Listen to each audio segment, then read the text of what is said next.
So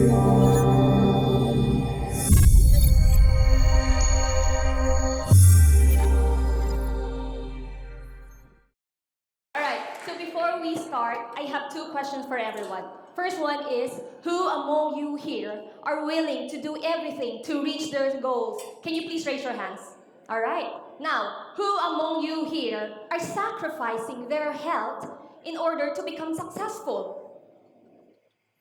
Okay, thank you. So when Cap asked me to talk today, the first thing that popped in my mind is to talk about the things that I am so passionate about and the things that, based from my observation, the trading community has sacrificed in order to become the person or the trader that they want to become. Ano mga yon? So let's see. All right. First one is sleep deprivation. Second one is sedentary lifestyle. And the third one is poor nutrition. So let's go ahead and start with the first one, sleep deprivation. Sinong guilty dito?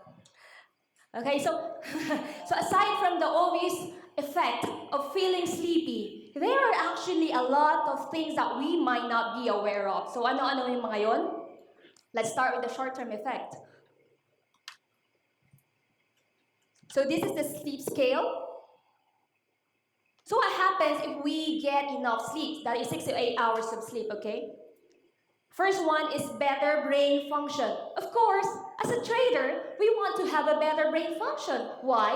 It's because we want to trade our plans well, right? And science says that having enough sleep, it is actually the best thing that you can do to your mental health. And because it is an important step for your mind to process the information that you get from studying, so we want to have a better brain function. The second one is more productive. Syempre, if we get enough sleep, we feel more energized. We feel we'll be able to do a lot of things that we want to do. But what will happen if we do not get enough sleep? 2 to 5 hours of sleep every day. The first one is irritability and mood swings. All right, two things. Serotonin and cortisol hormones. So if we do not get enough sleep, our serotonin or our happy hormones, they are produced low, and your cortisol, which is also called your stress hormones, they are produced high. So hindi niyo ba napapansin na kapag wala kayong masyadong tulog, parang feeling irritable kayo, it is because your hormones inside your body is being messed up. What's the second one? It slows down brain function. Natural. Kanina, di ba, nung meron kang enough sleep, mabilis yung pick up ng utak. Di ba? Ngayon, nung wala kang masyadong tulog, medyo mahina na yung processing ng brain, and we do not want that. Di ba? And the next one is increased risk of weight gain. Did you know that the United States of America has already considered obesity as a disease? And if we do not get sleep, when we do not get enough sleep, the chances are we are exposing ourselves to become obese. Why? Because when we do not get enough sleep, it messes with our body hormones. It makes us to crave for unhealthy food. Hindi nyo ba napapansin yun? Pag wala kayo masyadong tulog parang mas gusto nyo kumain ng mga unhealthy food. Mas sugary, fatty, salty. And if we do not want to become obese, why? It's because when we are obese, we are actually exposing ourselves to a lot of lifestyle-related diseases like heart attack, diabetes, and a lot more. So those are just the short-term effect. But what happens sa long-term effect? So, see, yung mga akala natin na okay lang, akala nyo na sanay na kayong matulog ng 2 to 3 hours a day, kasi akala nyo hindi na kayo inaantok. Diba? Na sleep? Sleep is for the weak. Actually, narinig ko to kanina na sleep is for the weak. Diba? Pero hindi nyo alam, ang katawan kasi natin, hindi magsasabi yan ng nahihirapan, hindi magsasabi yan na hindi magpapakita na yan ng any symptoms na nahihirapan na kahit na araw-araw nyo pinapabayaan. Alam nyo, magsasabi na lang yan ng nahihirapan na one day na kapag medyo malala na. And of course, we do not want that, diba? So, what do we do now? Diba? There are actually a lot of things that you can do to improve your sleeping cycles or sleeping habit. Lahat naman nagsastart sa diba? When we form a habit. So first one is you can establish a routine, go to bed early, avoid alcohol, get fit, and a lot more. So it's just a matter of choosing kung ano man yung mag-work best for you. Kasi sa akin, what works for me is I go to bed early. Kasi that's when I read book muna, and then Ina-ice ko muna yung utak ko before I go to sleep. Alright? Next one is sedentary lifestyle. Okay, so are you sitting too much? As a trader, it is common for us, right, to be sitting in front of our computers for a prolonged period of time when we are doing our charting, when we are studying. But did you know that sitting is the new smoking? Why? It's because our body is not actually meant to sit down, but our body it is meant to sit upright. And if you do have a sedentary lifestyle, chances are you are exposing again yourself to different lifestyle diseases. Pero sasabihin niyo siguro, isipin niyo, Shayne, paano yun? Wala akong time pumuntang gym. I have a full-time job. Diba? I have my kids, I have my boyfriend, I have my girlfriend. Guys, there are a lot of things that you can do to incorporate physical activities in your life. For example, if you go to work, kunyari lang, if you take a bus, instead bumaba kayo dun sa mismong stop nyo, why not baba kayo few meters away from your destination, and then from there on you walk? Or if you take your car, why not park several meters away from your office and then walk from there? Or take the stairs, diba? Instead of the elevator. There are a lot of things, guys, that you do not have to go to the gym, right? Okay, so I want you to watch this.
So I suggest every time you wake up, just do some simple stretching. Or if you feel na, kunyari, pag matagal na kayo nakaupo, why not, stand up and do some stretching, okay? All right, so stretch, it's good for you. All right, the third one is for nutrition. Ito, hinuli ko talaga to kasi I want to give emphasis to this. All right, so I have two questions again for you. Who among you here grabs unhealthy food when you are feeling sad? Probably because you have losing trades. Alright? Now, who among you here naman still eat unhealthy food when you are happy? Because you want to celebrate wins, di ba? Alright, thank you. Okay, but did you know that it is actually secretly sabotaging our success? Kasi whatever we do, whatever mood we are in, whatever we're feeling, unfortunately, poor nutrition has been part of our lives. It became a bad habit. So what are we going to do? Because, it's secretly sabotaging our success. So how a bad diet can affect us as a trader? Okay, so first one, it affects the brain performance. It affects our mood. And it decrease focus. Okay, so if you are not doing what you're supposed to do to your body, then how would you expect your body to do the things it's supposed to do for you? Diba? Simple lang yun. So ano yung mga culprits? Diba?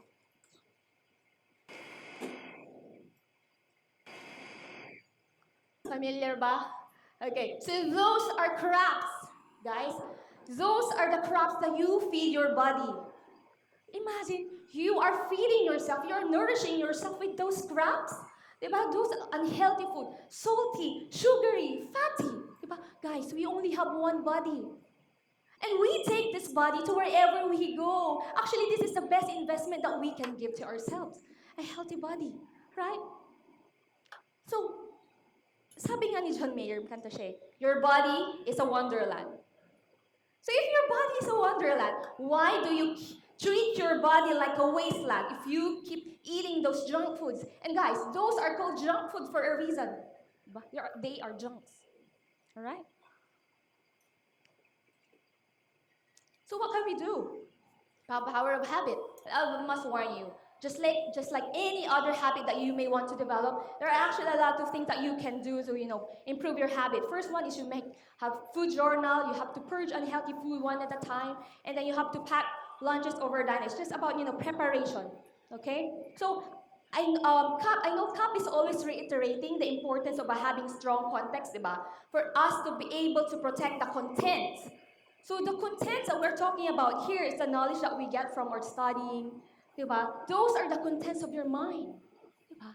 If you do not take care of your body, how would you be able to protect the contents of your mind if you are not taking good care of the container, the context, right? Ito pa, okay, so just to summarize, we have universal rules that are there for the longest time, diba?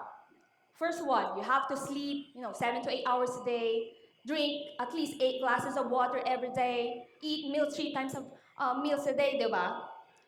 Those are there for the longest time. They're there to guide us. Just like yung mga famous setups like cup and handle, head and shoulder, diba? They are there because they're proven to work, diba? Ito lagi ko naririnig sa inyo to iba sa iba.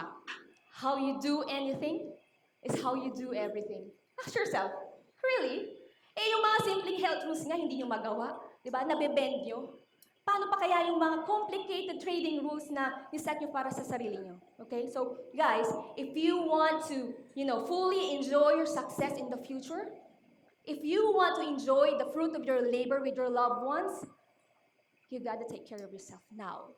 Not tomorrow, not next week, not next year, or not when you're already successful. Kasi, why are we doing this, diba? Why are we working hard? Why do we want to be successful? Isn't it for our loved ones? Isn't it for our wives? Because we want to give them the best, right?